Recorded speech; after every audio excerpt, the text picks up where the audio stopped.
So some of you hate sales and you're a liar. There's no way, even if you're good at sales, there's no way you love sales. The people that love sales are not in it for the sale. They're in it for something else. How many agree with that? You don't need to love sales. You need to get the job done. Okay? How many of you love marketing? Let me see a hand if you love marketing. I know you guys are liars. Okay? See, I don't love sales or marketing. There are things that I have to do in order to get what I want. So really what I want to talk to you about today, and it was brought up about sales versus marketing. This idea that sales and versus marketing. Look, I'm not doing either one of them except I want the money. How many of you want the money? How many of you love money? Oh yeah, y'all won't even admit to that? What's wrong with you people, man? Let me just give you a little brief awareness here, okay?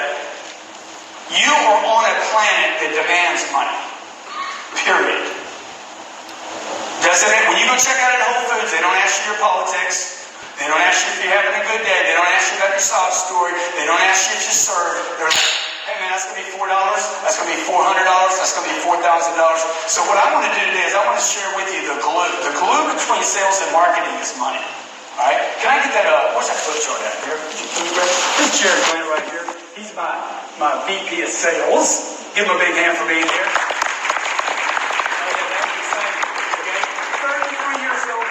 34 years old. He's been with me, what, 5, 6 years, 7 years? 8. Runs.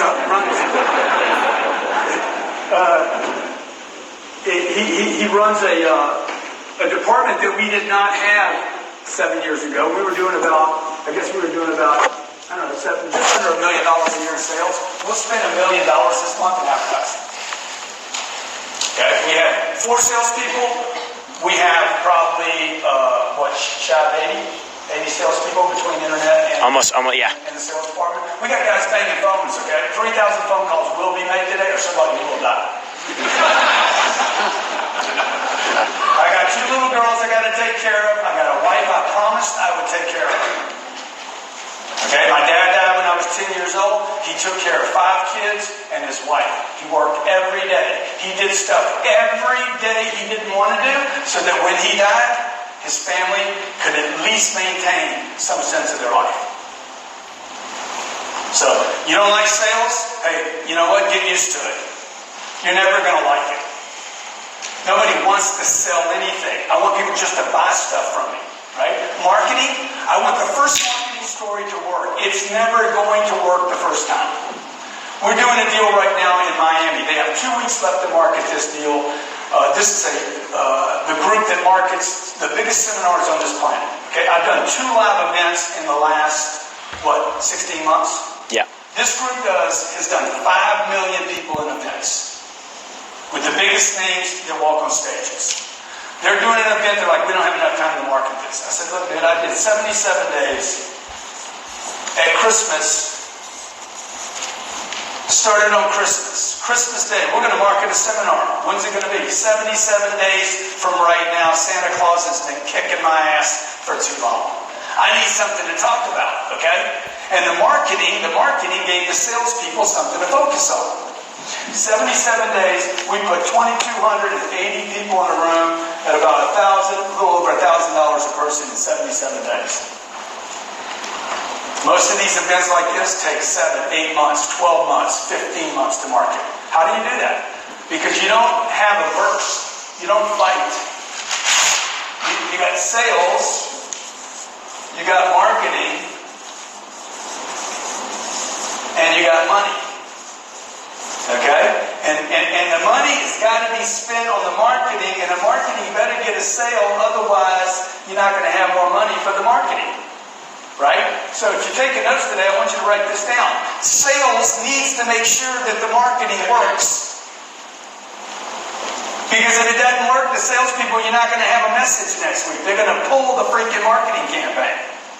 You hate the leads? You hate the leads? You need to make the lead buy so that the marketing people keep spending money.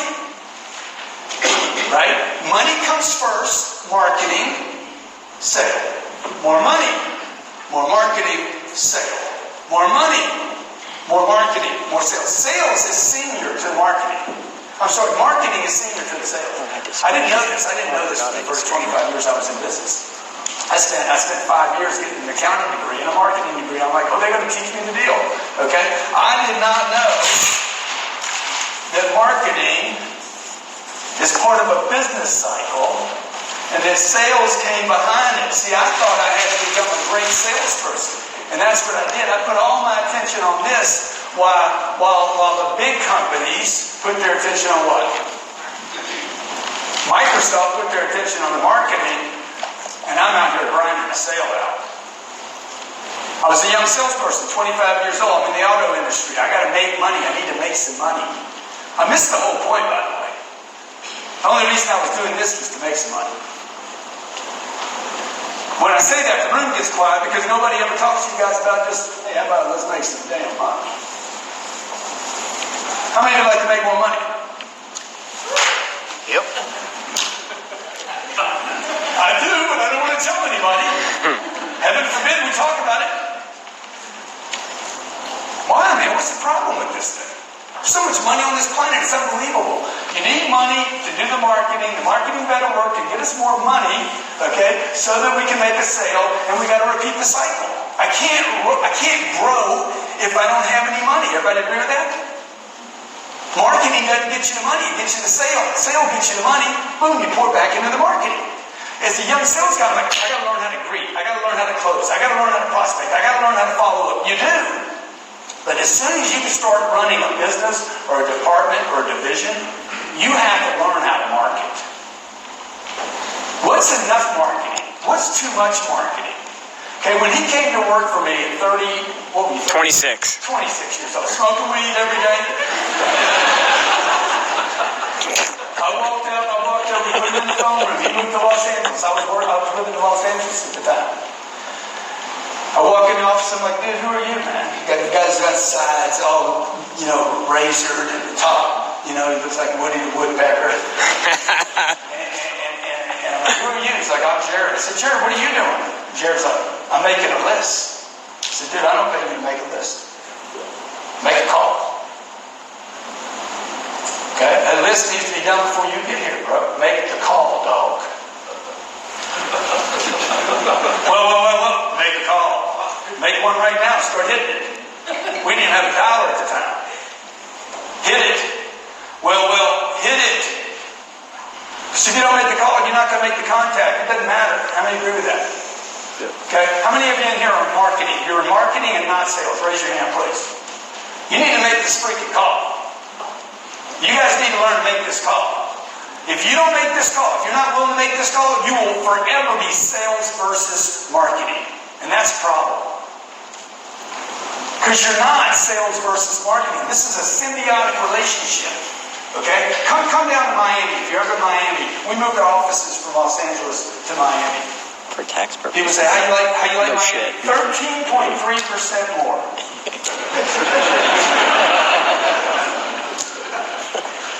You know why? Because I moved my offices because it was financially better for me to get out of California where they robbed me, stole from me my marketing dollars. You understand? Because I can take that 13.3 of 100 million, take $13 million more every year, pour it right back into the marketing. But if you come down to my office in Miami, you're not going to see anybody fighting here. You're not going to see, you won't even be able to tell the difference between the sales and the marketing. Okay, except that you're going to walk into one room and you're going to see guys just banging phones, guys and gals, by the way, banging phones, and then you're going to walk into the internet department and you're going to see guys banging away on a computer. And you're going to see me walking into both of them screaming at everybody. All right, let's make some money. Because everybody that works for us, the 100 people that work in that one little division in Miami, they all go home at night and they need one thing. They don't need sales and they don't need marketing. What do they need? They need money, man. Take care of their families. So I'm constantly talking to my organization about money. Whether you're brand new in the company, you're doing video for me. How many of you know me because of a YouTube video? Okay? So maybe you met me on YouTube. We dropped 5,000 videos on YouTube. It didn't cost us anything. Or did it? Time. time. I don't monetize YouTube. I don't want Big Pharma dropping an ad on my YouTube video talking about motivation. The next thing you know, they're talking about antidepressants. Okay, I don't want that. So I'm like, hey, I'm this little guy out here. I want the whole world to know me. I want 8 billion people to know my name, because I'm realizing, man, I can't sell one person at a time. I got to get people to know me before they'll ever buy from me. Okay, the old adage is people buy from people they trust. How many heard that before? People buy from people. People buy from people they know. They don't buy from people they trust. I can't trust you if I don't know you. Okay, 2 problems with 28 million small businesses in America. There's 28 million small businesses in America. 64% of them break even or lose money. That means those 64% don't know how to run a business profitably. Breaking even is a loser. Unless you're Netflix. Or Amazon. Okay. 64% of small businesses, those are my targets. I got 28 million small businesses in America. 22 million of them I know are targets for my product. Okay? Because 22 million have a problem. They don't know the problems with business. Okay? Businesses fail because of obscurity. I don't know you. You see all the people that have stands out here. Let's see what I got in my pocket. I took some stuff over there. I got a USB. Little gimmicks, right? I got a USB. I got a keychain. I got a free book. I got a brochure. I got all kinds of stuff out there, right? Why? People are trying to get known. Everybody agree? Problem is this. There's 2 definitions to obscurity. I don't know you. And the second one is this. I know you and I forgot you. So when the guy says the lead's no good, yeah, dude, it's no good now. A guy walked into the Wynn Hotel, he spent $5. He's a $5 player. They don't know I went down to the Bellagio and played $5,000. Right? I change as I move through the system. So I'm like, hey, how can I get people to know me? Oh, I can go bang on YouTube. It's free. 5,000 videos we dropped on YouTube in 5 years. Is that too much? People are like, man, you post too much, you're doing too much. YouTube is not complaining about how much video content I drop on the YouTube. And by the way, they don't charge me more because I use them more. I'll probably drop 5 videos on YouTube today. We'll hit more views this year on YouTube than we did the previous 9 years. It's free, man. It's marketing. All marketing is not created equal. Everybody agree with that? And by the way, I don't have to pay for it all. But the million I spend this month on ads is supported by what I push on YouTube. Would you agree with that? This isn't a fight, man. Paid versus unpaid. It's not a fight. It supports. It's symbiotic. It's a relationship on that. Sales and marketing. These guys are working together, right? So there can be an ocean. Because what's more important than those fish is that ocean that the whale runs in. See, I want the whale, I want the minnow, I want the krill. I want it all. How many of you really want it all? Yeah. Come on, man. Yeah. Want it all. Zoom it up. Okay, man. Don't get excited on me now, okay? Stay calm. Be cool. A lot of marketers in the room. Don't get excited. Don't get anybody jacked up. Okay? Look, if you guys are going to market, y'all need to figure out how to get excited. You need to figure out how to go from excitement to anger. Anger to fight. Fight to flight. You have to be able to market all these messages. You got to go from funny to serious. You got to go from pulling from Mexico, right, to promoting the the U.S. Open. You got to tell all these stories. You got to go from Father's Day to Mother's Day to I hate parents. Otherwise, you're not going to communicate with people. Not everybody wants to be excited. But some people, that's the only message that gets told. Would you agree? Most people don't care about price. Some people, that's all they care about. Like, we're doing an event right now, and I'll finish this here in a second, but we're doing an event right now with this big group. Right? We have 10 days left to market the message. It's me, Damon John, and Sarah Blakely. Sarah Blakely's a billionaire. John Damon sold his deal for $6 billion, and I'm going to be there. I'm going to be there all day, okay? They're giving the deal away, literally giving it away. I'm not telling you that to go to this thing. I'm telling you that because they have 10 days left and the guy's having a marketing problem. He's going to turn it over to me, though, starting today, and I'm going to get the job done. Because I'm going to bang on this every angle possible. I'm not going to market one event with those 3 people. I'm going to market like 12 different events. How many different angles can I tell here? Oh, first of all, Sarah Blakely, billionaire, fashion, woman, come see her in Miami, and I won't even put myself on a poster. Then I'll do this. Damon John, for you Shark Tanks, come get your investment looked at with Damon John. I won't even mention Sarah and Cardone. It's my event. Won't even mention myself. I'll take me off the poster, right? Hey, Grant Cardone, all day, all day, all day. Come see GC. He'll punch you in the face. Then I'll do this. Me and her, me and him, me and her, me, him and her. Then I'll bring in a guest. Who knows who the guest is? I might add my wife to the itinerary. I'm going to do whatever it takes. I'll bring a dog, and I don't even like dogs. Because dogs take time, and I got to feed them. But they're good for marketing.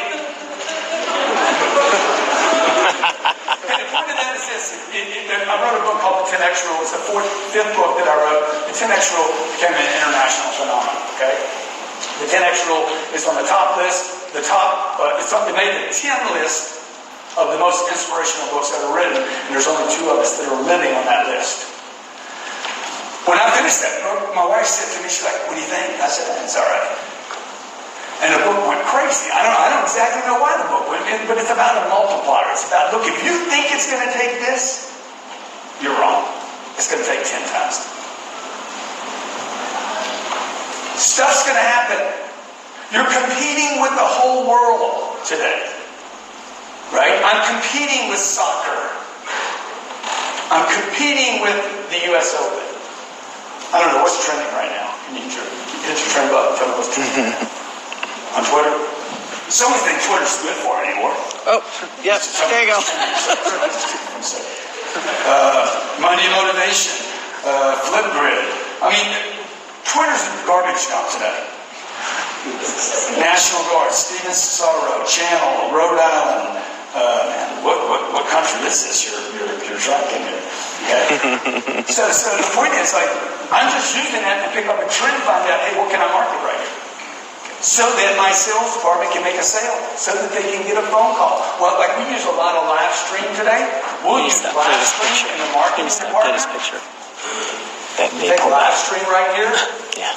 Go live, talk about our event, try to pull an audience together and say, call the sales department right now. So the sales department now is like, hey, could you do one of those lives?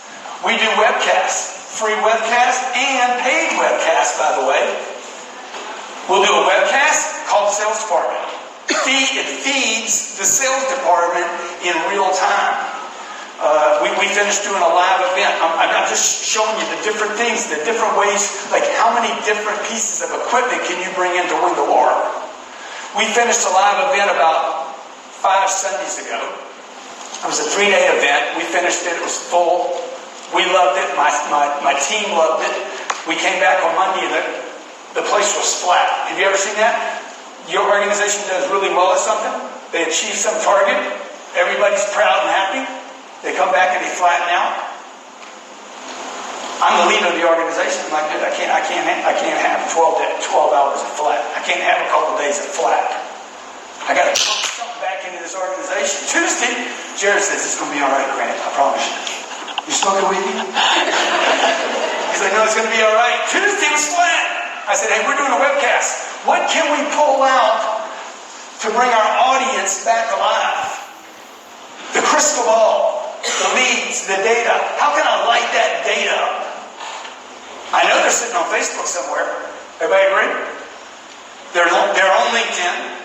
How can I let them know I'll do something for them? This was on a Tuesday. I said, in 5 days, we're going to do a live webcast with Grant Cardone for free. I don't only charge for these. I'm like, I'm going to do it for free. The only reason I did it was to get the sales and the marketing team talking again. Right? To bring them back together with a focus. I need a focus. How many of you need a focus every day? Hey, what am I doing, dude? Am I just marketing to market? Am I just taking a call to take a call? Or am I trying to build something here? See, that's what you do. You ever come to Miami, come to our offices and just watch what we do. Start at 9:06 in the morning. We have a meeting every day. Everybody's in that meeting. Sales, accounting, shipping, internet, technology, data guy, the URL guy. I don't even know what some of these people are doing. They're all in the same room, and every day we're saying, hey, what we want to do is be successful here. We want to help people here. We want to get people to know us. If people don't know us, they can't do business with us. Most of the people that hit us don't like me. Maybe a third, maybe 40% of the people that first see me, they're like, they don't, we literally saw this in surveys, maybe higher than that. Is it higher than that? You just lied to me? It's a little higher than 40%. People, the first time they see me, I don't like that dude. Right? How many of you don't like me right now and you'll admit it? Okay, thank you guys for being honest. Appreciate it. The dude in the white jacket with the red bow tie doesn't like me.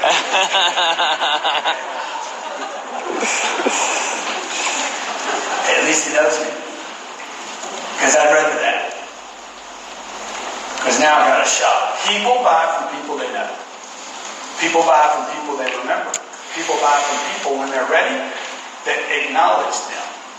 So maybe he'll come around because I acknowledged him. I don't know. I don't care if he hates me or not. Shit. I'm still getting a jet next month. Right?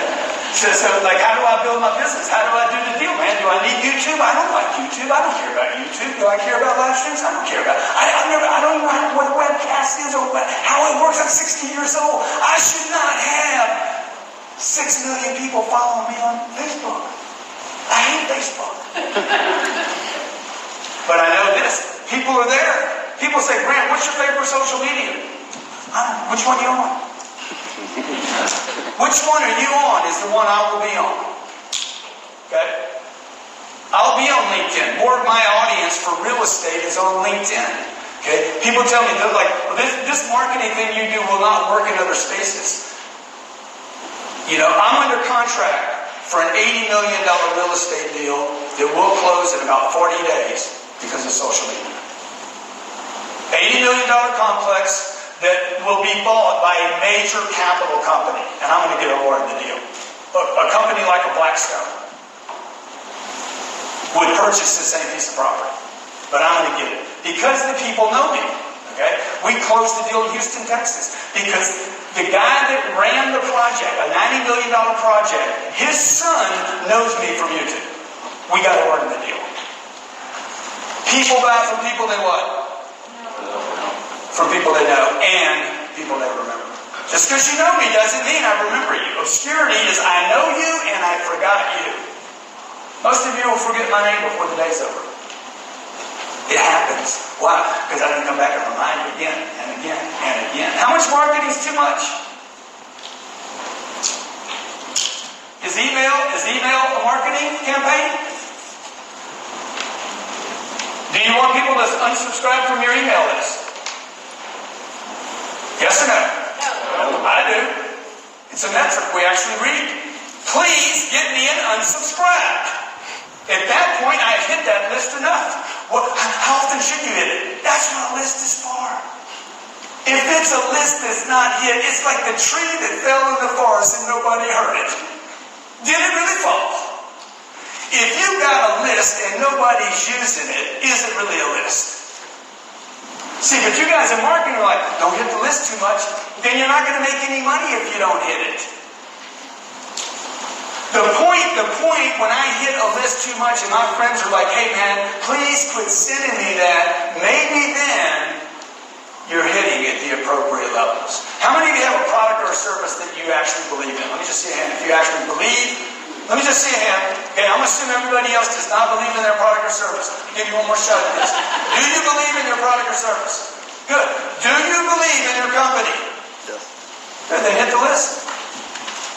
Hit the list. I had a car dealer call me up and say, hey man, your people are calling me too much. Okay, what do we do about it? I mean, I just own a company. He's like, look, they're calling me too much. Tell them to quit calling me. That'll never happen, bro. I will never tell my people to quit calling you. I don't live in England. I live in America. I live in the USA, bro. We're going to call you. There's only one way we won't call you. has had to die. And it better be you, because I'm coming back. We're going to hit the list. Now, I know some of you are going to disagree with that. You can hit the list too much. You don't know that. You've never hit the list enough to find that out. Because you keep telling yourself, I can't hit the list anymore, so how would you know what's too much? See, the 10X rule is about, can you wander into the land of too much? As most people know, 76% of Americans live paycheck to paycheck. 76% of every person that you know lives paycheck to paycheck. In a country where there's a lot of dough. Some wrong. How many agree with that?